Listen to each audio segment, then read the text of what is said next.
Let's do it. It is the RR Show, and we're available to listen to your thoughts.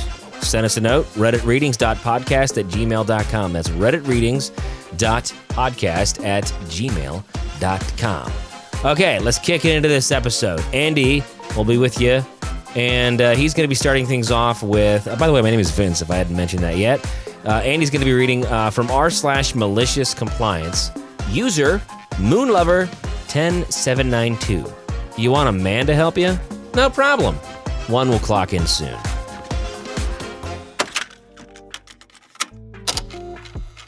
This happened 16 years ago.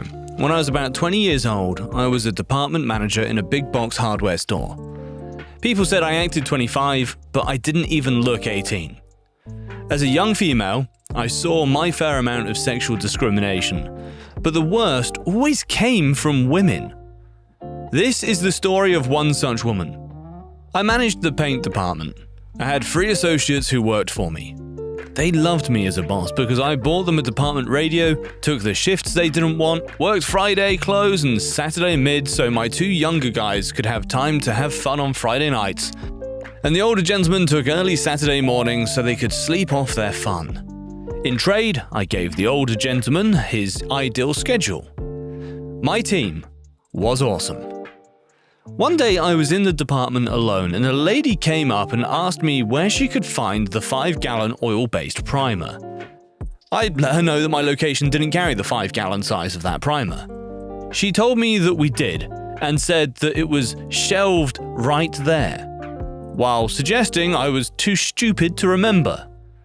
Her husband gave me an apologetic look.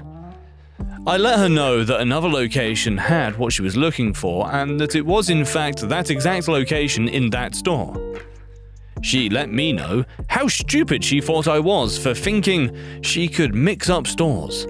Then she began yelling and loudly insisting that I get a man out there to help her because she wanted someone competent and not a stupid little girl.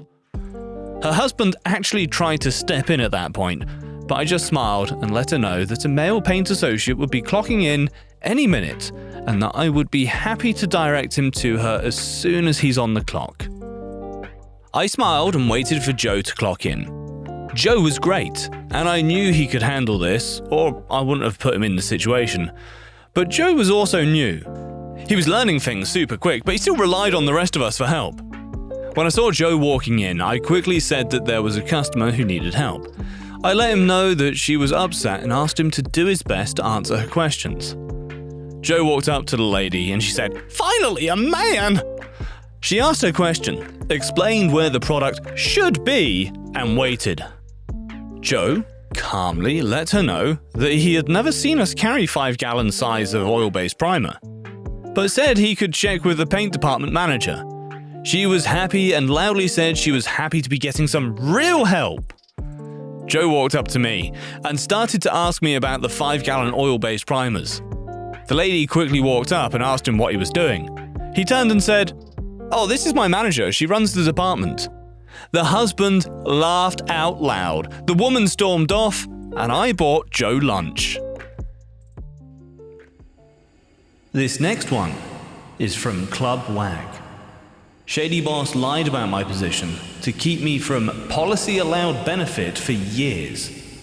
I found out, and it changed everything. A few years ago, I worked at a big retail company and had for many years. Eventually, I went through enough grad school education to get my license to work at a higher level. Much more pay, more job satisfaction, more responsibilities. Fancy title, but the job market was rough. I stayed on with my company to work in a floater position, where I would cover a large area and work at all the stores within that area on a rotating but irregular basis. Eventually, I wanted to get a staff position, where I have a single store assigned. The area was huge, the furthest store being over 100 miles from my home, and that is exactly where I was assigned to train for the new role. It was a rough store. Folks in my position were robbed and assaulted at gunpoint. Neighborhood was very unfriendly. Volume at the store was among the highest in the state. Staff turnover was, as you might expect, extreme.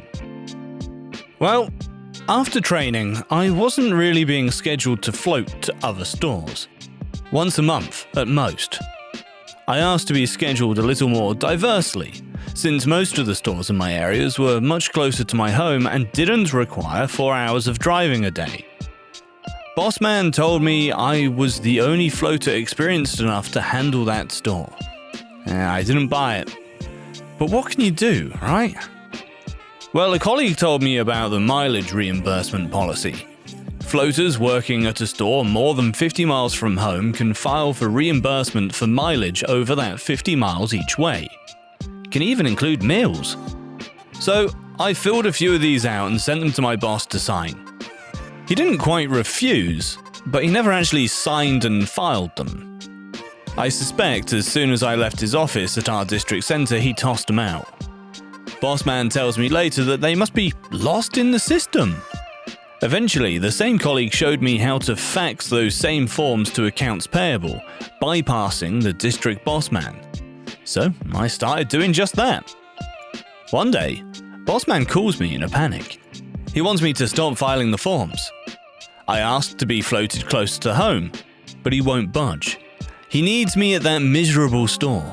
He promises me he'll make me a staff role at that store if I promise to stop faxing those forms. Staff roles are a promotion and usually come with better pay and a few other little conveniences.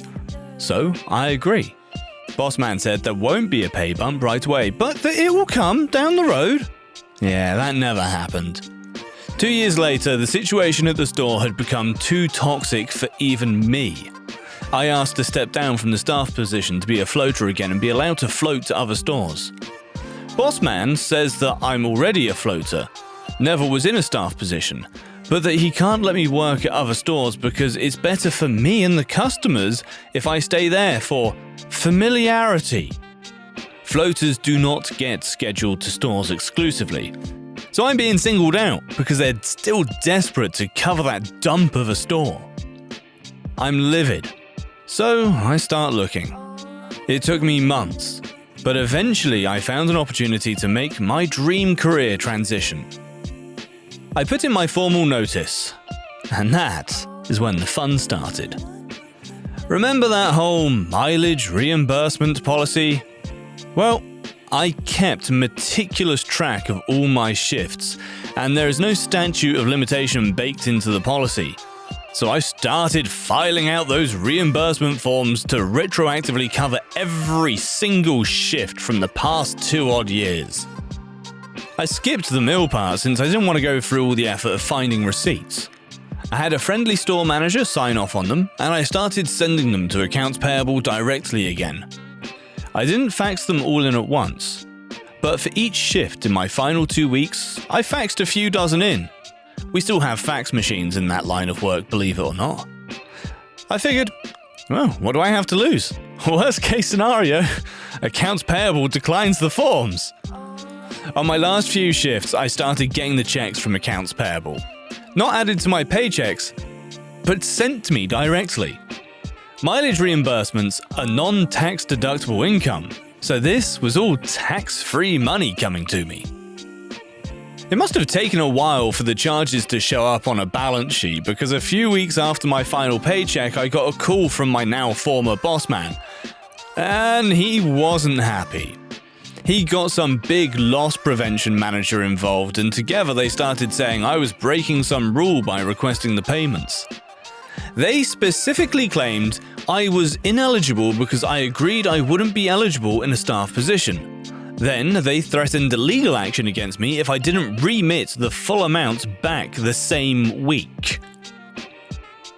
But I had the email chain from when Bossman said I was never staff, I was always a floater. I politely referenced that email chain before letting them know firmly that because I was lied to, our prior agreement didn't apply, and I was fully eligible all along. Corporate policy, as confirmed by HR, agreed with me. So I let them know I wasn't returning a single penny.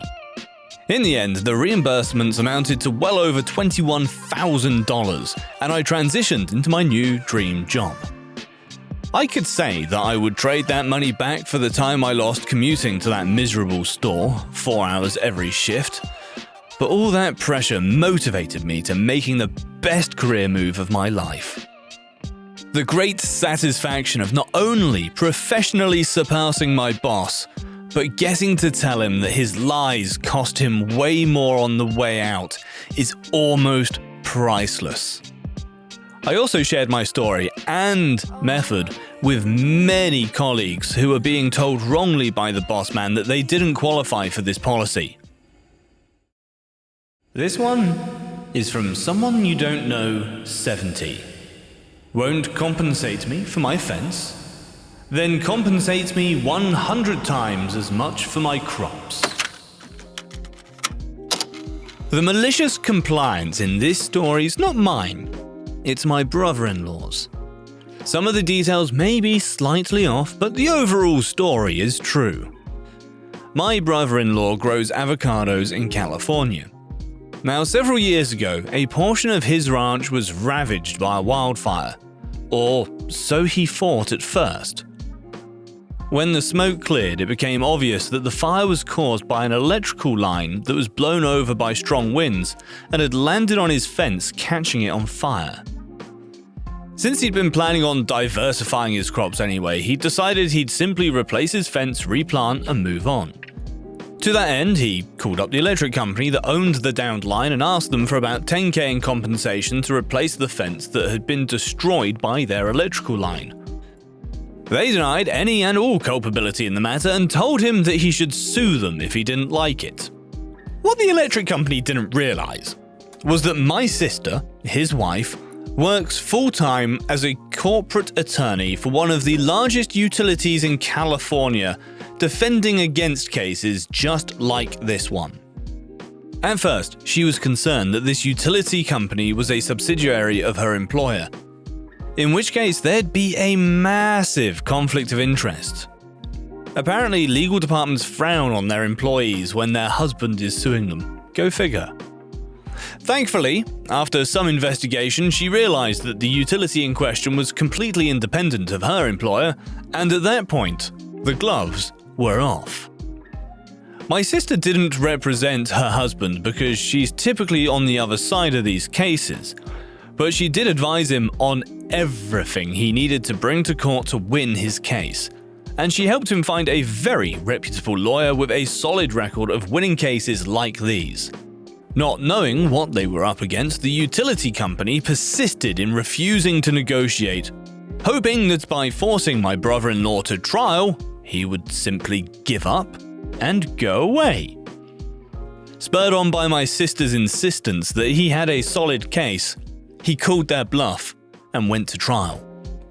As it turns out, California takes agricultural damage very seriously, and the court conducted its own independent investigation. It estimated the total damages at around $335,000, which is over 33 times as much as my brother-in-law had asked for initially. Furthermore, there is a law in California that awards triple damages in cases where agriculture is impacted, so the utility had been unwilling to negotiate over $10,000 and is now on the hook for over $1 million in damages. When all was said and done, my brother-in-law confided to me that he would have gladly settled for the $10,000 in arbitration, and that it would probably have taken him over a decade to even sell $1 million worth of crops. The utility company had to have their day in court though.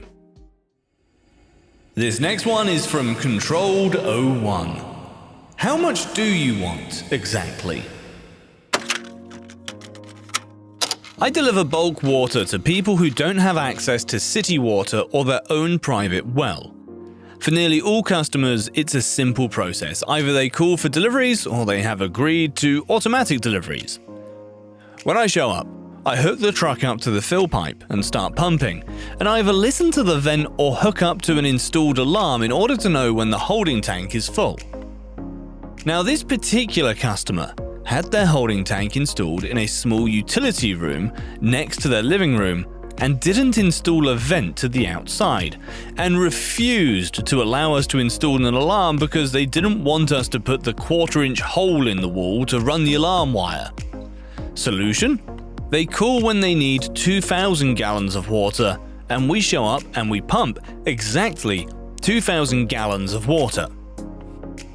This procedure worked without a flaw for over a decade, literally hundreds of deliveries with no issue. Q owner deciding to sell. We're contacted by the new owner and set them up as a new account and head over for our first delivery and meeting. We especially go over the issue with us being totally unable to tell when the tank is full.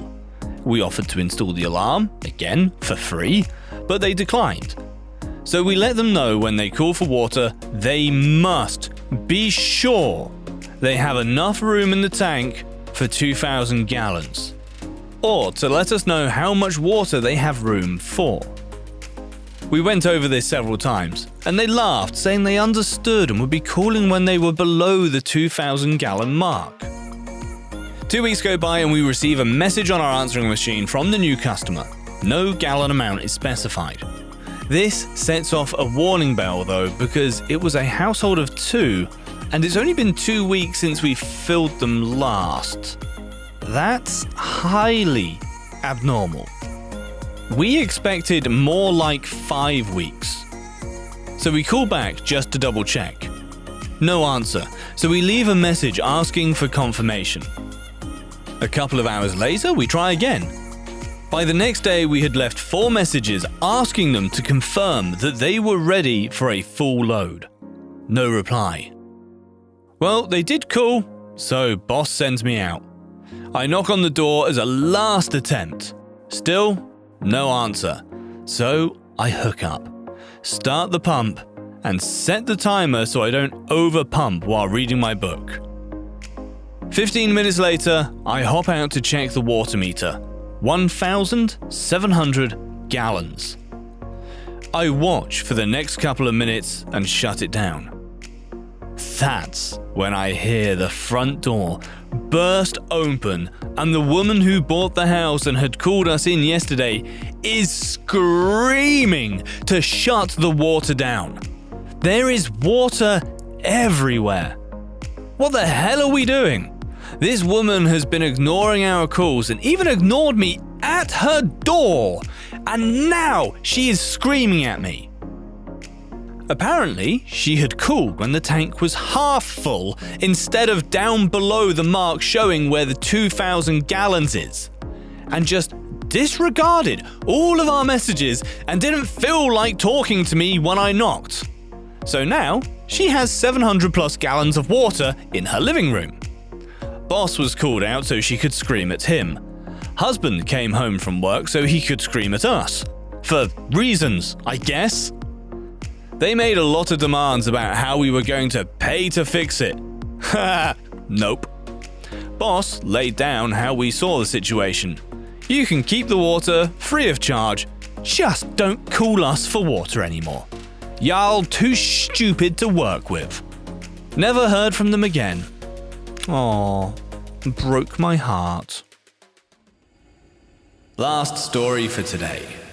From All Names Are Taken 467. Put my food in this bag right now. About a decade ago, I was in McDonald's. I had ordered and paid and was just waiting for my food near the pickup counter. In walked a man with a serious case of main character syndrome. He placed his order, then stood directly against the pickup counter. Shortly after, my food came out, and yes, they called out my order number. He quickly snatched it up, then looked in the bag and noticed it wasn't the right food.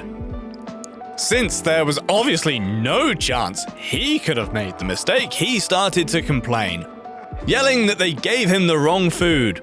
He insisted they put his food in the bag right away. With the joy of someone who doesn't get paid enough for this shit, they gladly obliged. Taking the bag back, they quickly piled all his food right on top of mine. The toxic levels of smug emanating from the man dissipated as the employee turned and handed me the bag. I'm sorry, sir. This bag wasn't your order. It was his. Your order will be a few more minutes as we need to remake it.